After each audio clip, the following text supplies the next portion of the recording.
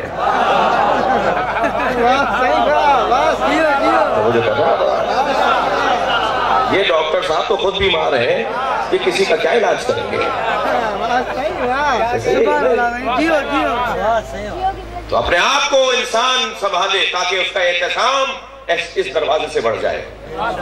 عزیزان گرامی، میں اپنی بات کر رہا ہوں، آپ کی بات نہیں کر رہا۔ ہم میں سے بہت سارے ایسے ہیں، ان میں سے ایک میں ہوں، میں اپنے آپ کو کہوں تاکہ کسی کی بے ادبی مجھ سے صادر نہ ہو کہ نعرہ ہمارے پاس بہت بڑا ہے کہ ہمیں اہل بیت سے وابستہ ہیں، لیکن کبھی اہل بیت نے ہمیں آزمایا نہیں ہے جو ہم یہ کہیں کہ ہم اہل بیت سے جڑے ہوئے لوگ ہیں۔ حضرت آیت اللہ جواد تبریزی اپنے درس خارج کے اندر فرماتے ہیں کہ اگر میں یہ کہہ دوں کہ میں اہل بیت کے دروازے کا کتا ہوں تو دعویٰ بہت بڑا ہے، دلیل نہیں ہے، اس لیے کہ کتے کی ایک صفت یہ ہے کہ وہ مالک کا دروازہ چھوڑ کر نہیں جاتا، چاہے روٹی ملے چاہے روٹی نہ ملے۔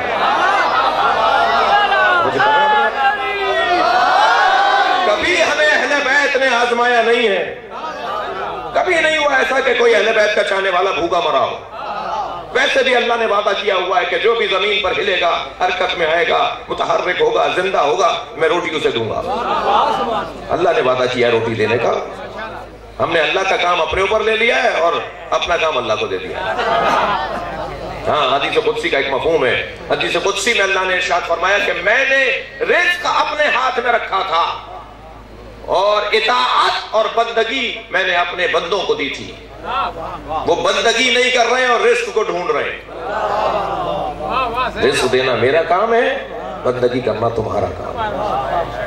اللہ نے وعدہ کیا ہوا ہے کہ میں تمہیں روٹی دوں گا، رزق دوں گا، توجہ چاہوں گا۔ تو عزیزان گرامی، بہت سارے لوگ آپ کو ملیں گے معاشرے میں جو اہل بیت سے جڑنے کا بڑا دعویٰ کرتے ہیں، مگر حقیقت کیا ہے وہ خود جانتا ہے۔ یہاں تو عالم یہ ہے کہ اگر نوکری نہ مل رہی ہو یا فصل خراب ہو گئی ہو یا کاروبار ٹھپ ہو گیا ہو تو اس علم پر آ کے جو لڑائی جھگڑا کرتے ہیں، ہم ہی رہ گئے تھے کیا مصیبتیں اٹھانے کو، ہم ہی پریشانیاں اٹھانے کو رہ گئے تھے؟ جی اہل بیت سے آ کر اس انداز سے بات کرتے ہیں، اللہ کی بارگاہ میں آ کر اس انداز سے جیسے اللہ کا اور ان کا کوئی کاروبار تھا۔ تو وہ چاہوں گا اللہ کا اور ان کا کوئی کاروبار تھا کہ میں یہ دوں گا تم یہ دو گے، تو تم نے تو دے دیا میں نہیں دے رہا۔ اللہ کا ہمارا کاروبار نہیں ہے، ہمارا اللہ کا رشتہ بندے کا اور معبود کا رشتہ ہے، برابری کا رشتہ نہیں ہے۔ اور جو معبود ہے، جو رب ہے، جو مالک ہے، وہ بہتر جانتا ہے کہ مجھے اپنے بندے کو کیا اور کب دینا ہے۔ ایک ماں اپنے بچے کے لیے فیرنی پکاتی ہے، کھیر پکاتی ہے، جلتا ہوا کھانا جو اس کے غذا اس کے شکم کے مطابق ہوتا ہے۔ دانت نہیں ہے لہذا اس کے لیے نرم غذا بنانی ہے۔ وہ جلتی ہوئی فیرنی، وہ گرم گرم کھیر جب بچہ دیکھتا ہے کہ آمادہ ہے تو وہ لپکتا ہے کہ کسی طرح میں کھا لوں، لیکن ماں ہے کہ جو اسے دبوچ دبوچ کر بٹھاتی ہے، اس کا رونا برداشت کر لیتی ہے۔ اگر کوئی دیکھ رہا ہو کہ تم اسے دے کیوں نہیں رہی، یہ کیا غذا اس کے لیے نہیں بنائی، تو ماں یہی کہتی ہے کہ ہاں میں نے اسی کے لیے بنائی ہے۔ اور پھر اگر پوچھنے والا پوچھے کہ جب اس کے لیے بنائی ہے تو اسے دے کیوں نہیں رہی، تو جواب یہ آتا ہے کہ بنائی اس کے لیے ہے مگر ابھی دینے کا وقت نہیں آیا۔ اللہ بھی ہم سے یہی چاہتا ہے، تمہارا کام مانگنا ہے، دینا کام میرا ہے۔ میں جب دوں گا جب تمہاری مصلحت میں ہوگا۔ نہیں جانتے کہ تمہاری مصلحت کیا ہے۔ تو عزیزان گرامی، اللہ کی اس رسی سے وابستگی، احتسام، مضبوطی، اس کے لیے کچھ مقدمات کی ضرورت ہے، اس کے لیے کچھ تمہید کی ضرورت ہے، ریاضت کی ضرورت ہے، محنت کی ضرورت ہے۔ کیسے ممکن ہے کہ شکم میں حرام لقمہ ہو اور ذہن میں حسین آ جائے؟ نہیں ہوگا۔ آپ نے دیکھا نہیں امام حسین نے کیا فرمایا کربلا میں اتنا بڑا خطاب تمہارے سامنے کر چکا ہوں، بہت سے معجزے امام دکھا چکے تھے کربلا میں، اس کے باوجود اثر نہیں ہو رہا تھا۔ جب اثر ہوتا تھا تو یہ کہتے تھے یہ جادو ہے، یہ اہل بیت بنی ہاشم جادو کرتے ہیں۔ دسیوں واقعات ہیں جب اہل بیت نے کوئی معجزہ دکھایا، جب نبی نے کوئی معجزہ دکھایا تو کہا کہ یہ بنی ہاشم جادوگر ہے۔ ماتم کربلا میں امام حسین اور پسر سعد میں گفتگو ہو رہی ہے، شور مچ رہا تھا۔ امام نے فرمایا لوگوں کو خاموش کرواؤ۔ یزیدی لشکر کے سپاہیوں کو امام نے خاموش کرنے کا کہا عمر سعد کو۔ عمر سعد نے حکم نامہ جاری کیا، آواز لگائی خاموش، میں حسین سے بات کر رہا ہوں۔ سب خاموش ہو گئے مگر گھوڑوں کے ہنہنانے کی آوازیں آ رہی تھی، جو گلے میں جانوروں کی گھنٹیاں بندھی ہوئی تھی وہ بج رہی تھی۔ امام نے فرمایا یہ آوازیں بند نہیں ہوئی۔ کہنے لگا میری حکومت انسانوں پر ہے، جانوروں پر نہیں ہے، یہ آوازیں جانوروں کی ہیں۔ امام نے فضا میں اپنا ہاتھ بلند کیا، کربلا میں سناٹا طاری ہو گیا۔ جس جانور نے جہاں پیر اٹھا لیا تھا وہیں رک گیا، جہاں مڑ کر کھڑا ہوا تھا وہیں رک گیا، جس گلے میں گھنٹی بج رہی تھی وہ گھنٹی وہیں رک گئی، سناٹا کربلا میں۔ امام نے فرمایا میری حکومت پوری کائنات پر، اللہ نے مجھے حجت خدا بنایا ہے۔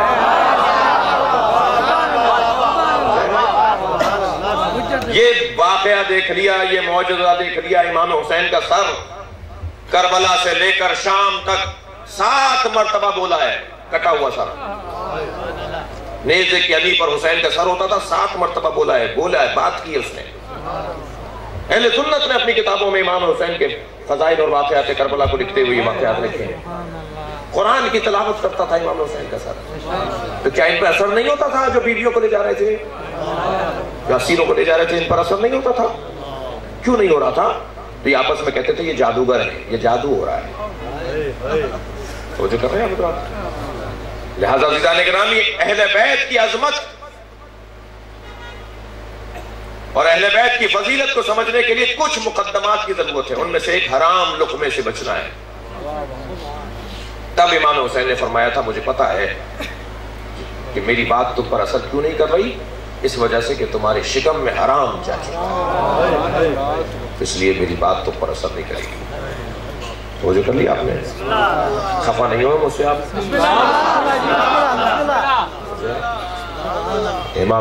امام حسین اہل بیت، ان کی معرفت اگر بڑھانی ہے تو پہلے کچھ مقدمات کی ضرورت ہے. ان میں سے ایک طہارت بطن، شکم کی طہارت. جتنی شکم کی طہارت بڑھتی چلی جائے گی اتنا ہی اہل بیت کی معرفت میں اضافہ ہوتا چلے گا. یہ جو لقمہ ہے نا، یہ لقمہ ہمارے پیٹ میں جاتا ہے، اس کا خاص اثر ہے، اس کی خاص تاثیر ہے. علامہ مجلسی، معاف کیجیے گا، علامہ ہلی، ان کے بیٹے وہ بھی علامہ ہیں، ان کے والد علامہ ہلی وہ بھی علامہ، دونوں باپ بیٹے عالم. مسجد میں نماز پڑھا رہے ہیں کہ بچہ جو اپنا بچہ لے کر آئے تھے وہ نماز کے پڑھانے کے لیے، اپنے ساتھ پڑھنے کے لیے، چھوٹا سا بچہ ان کا، نماز پڑھانے کے درمیان شور مچا. پوچھا کیا ہوا تھا؟ کہنے لگے آپ کے بچے نے وہ جو پانی کی مشق رکھی ہے اس کے اندر سوراخ کر دیا، پانی بہہ گیا سارا. پریشان ہوئے، گھر پہنچ کر اپنی بیوی سے کہنے لگے میں نے آج تک تمہیں حرام پیسہ لا کے نہیں دیا، اس بچے نے یہ کیا کیا؟ بہت دیر سوچنے کے بعد اماں کہنے لگی یہ میری شکم میں تھا تو میں پڑوس میں گئی تھی، وہاں میں نے جب دیکھا کہ تازہ انار لٹکے ہوئے ہیں، انار کا درخت ہے، تازہ انار لٹکے ہوئے ہیں، یہ میرے شکم میں تھا تو میں نے ایک سوئی ایک انار میں چبھو کر اس کو چکھا تھا کہ میٹھا ہے تو مانگوں اور کھٹا ہے تو نہیں مانگوں. تو وہ جو ماں کر رہی ہے نا، ایک سوئی چبھو رہی ہے انار میں، وہ بچہ بڑا ہو کر مشکیزے میں سوئی چبھوئے گا. بہت اثر ہے ان باتوں کا. ناراض تو نہیں ہو رہے آپ؟ تھک بھی نہیں رہے آپ؟ اہل بیت سے وابستگی بڑھانی ہے، گہرا تعلق کرنا ہے، اور گہرا تعلق کرنے کے لیے ایک رستہ ہے شکم کی طہارت. مال حرام ہے یا حلال؟ بھائی جانور میں اور انسان میں یہی فرق ہے نا. گائے اگر گلی سے گزر رہی ہو اور پنساری کی دکان آ جائے، پرچون کی دکان آ جائے اور باہر رکھی ہوئی ہو دال کی بوری، گائے نہیں پوچھتی کہ یہ کس کی ہے، وہ منہ مار کر جتنا چاہتی ہے کھا لیتی ہے جب تک اسے روکا نہیں جائے. اگر یہی انداز کسی انسان کا ہو تو اسے انسان کہیں یا جانور؟ کہ وہ پوچھے ہی نہیں کہ یہ مال کس کا ہے.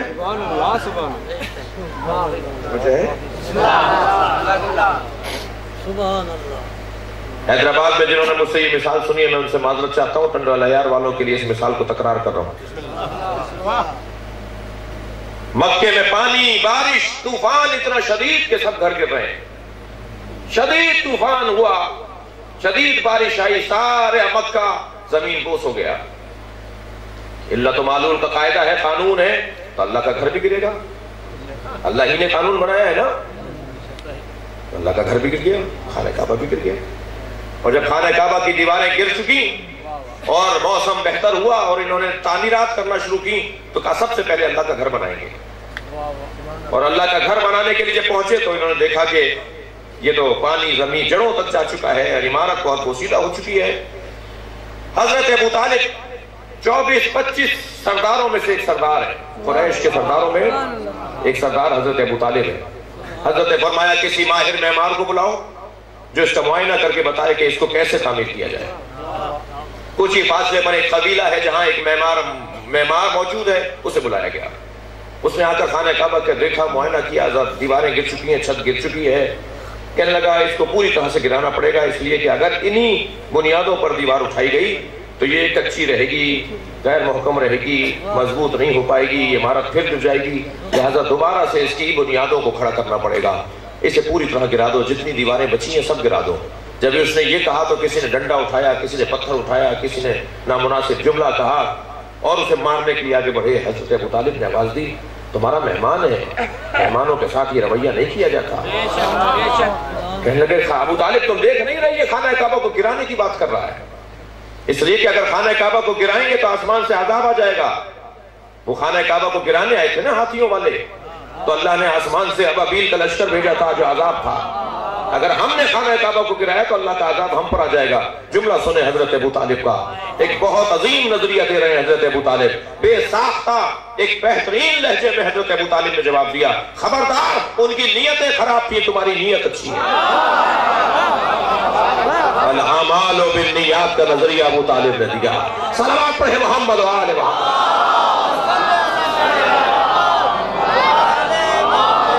فرمایا وہ گرانے آئے تھے، تم گرا رہے ہو بنانے کے لیے.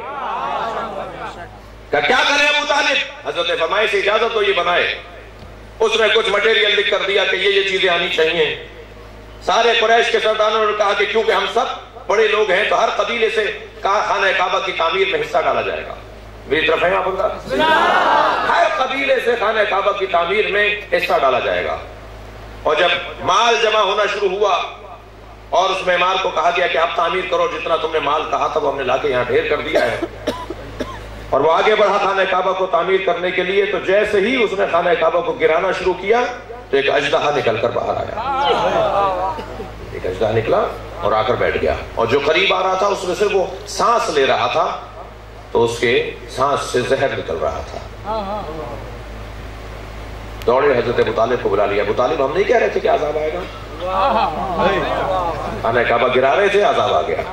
حضرت ابو طالب نے اژدہا دیکھا، خانہ کعبہ کو دیکھا، وہ مال جو رکھا ہوا تھا اسے دیکھا. تو حضرت ابو طالب نے ایک جملہ ارشاد فرمایا یہ مال کون لے کر آیا ہے؟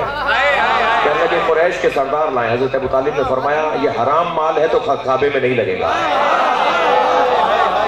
پہلی مرتبہ ابو طالب نے حلال اور حرام مال کا تصور دیا. گردنیں جھک گئی سرداروں کی. فرمایا حرام مال نہیں لگے گا خانہ کعبہ کی تعمیر میں.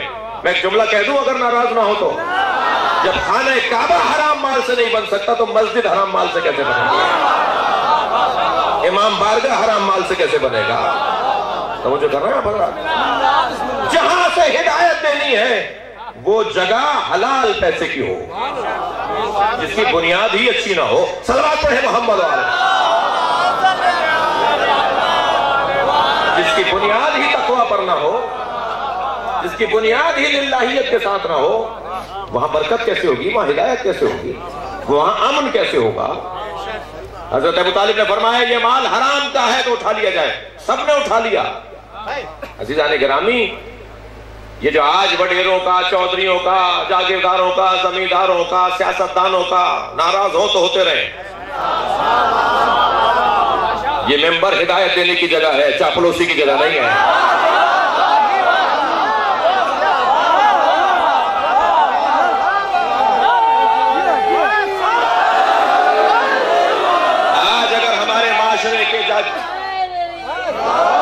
آج ہمارے معاشرے کے جاگیرداروں، زمینداروں، وڈیروں، چودھریوں کا اگر مزاج ہے کہ جو مال اچھا لگا اسے اٹھوا لیا، جو مال لگا کہ یہ اچھا ہے اسے کہا یہ ہمارا ہے اٹھا کر لے آؤ. تو عزیزان گرامی 1400 سال گزر گئے اسلام کا کلمہ پڑھتے ہوئے، اگر مزاج وہی کافروں والا ہے، مزاج وہی مشرکوں والا ہے، مزاج وہی اسلام سے پہلے والا ہے تو زمانہ جاہلیت ہے نا. اگر بیٹیوں کی ولادتوں پر چہرے اتر جاتے ہوں اور بیٹے کی ولادت پہ لڈو بٹتے ہوں، توجہ نہیں کیا آپ نے؟ اگر بیٹی کی ولادت ہو تو چہرہ اتر جائے ماں باپ کا، مایوس ہو جائیں، شرمندہ ہوں، کیسے بتائیں بیٹی ہوئی ہے. اور بیٹا پیدا ہو تو پورے علاقے میں لڈو بٹیں گے، ٹوکرے منگواؤ، مٹھائیاں بانٹو، اس لیے کہ بیٹا پیدا ہوا ہے. تو معلوم یہ ہوا کہ ابھی اسلام کی تعلیمات آئی نہیں ہے نا. یہ زمانہ جاہلیت کے دور، زمانہ جاہلیت ہے نا، اسلام سے پہلے کا دور ہے نا. حضرت ابو طالب نے فرمایا خبردار حرام مال سے کعبہ نہیں بنے گا. گئے جا کر پھر کچھ عرصے کے بعد وہ مال جمع کیا گیا جو ان کا اپنا تھا، حلال تھا.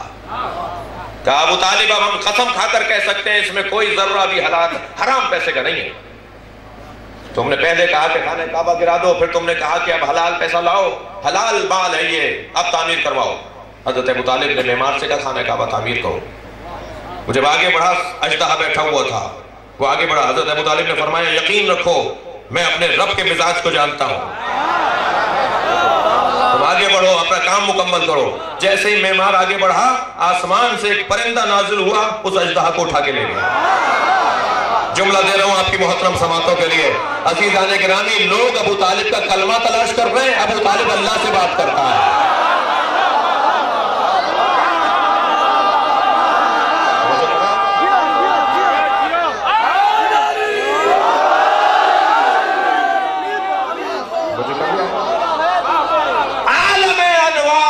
عالم بالا سے جس کا تعلق ہو سے ابو طالب کہتے ہیں.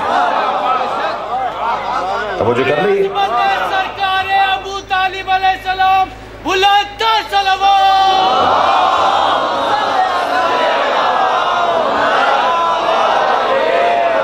اعتصام حبل الہی کی بنیادی شرط مال حلال، حرام لقمے سے پرہیز، اپنا اور غیر کا عزیزان گرامی تصور، یہ میرا مال ہے، یہ کسی اور کا مال ہے. ہمیں اللہ نے نماز پڑھنے کا حکم نہیں دیا ہے، نماز قائم کرنے کا حکم دیا ہے. کیا فرق ہے نماز قائم کرنے میں اور پڑھنے میں؟ اقیم الصلاۃ، اقیم الصلاۃ، نماز قائم کرو، نماز قائم کرو. یہ کیا ہوا 2 رکعت نماز کھڑی کی تم نے اللہ پارٹ ٹائم کے لیے؟ جسے 5 وقت میں اللہ کو یاد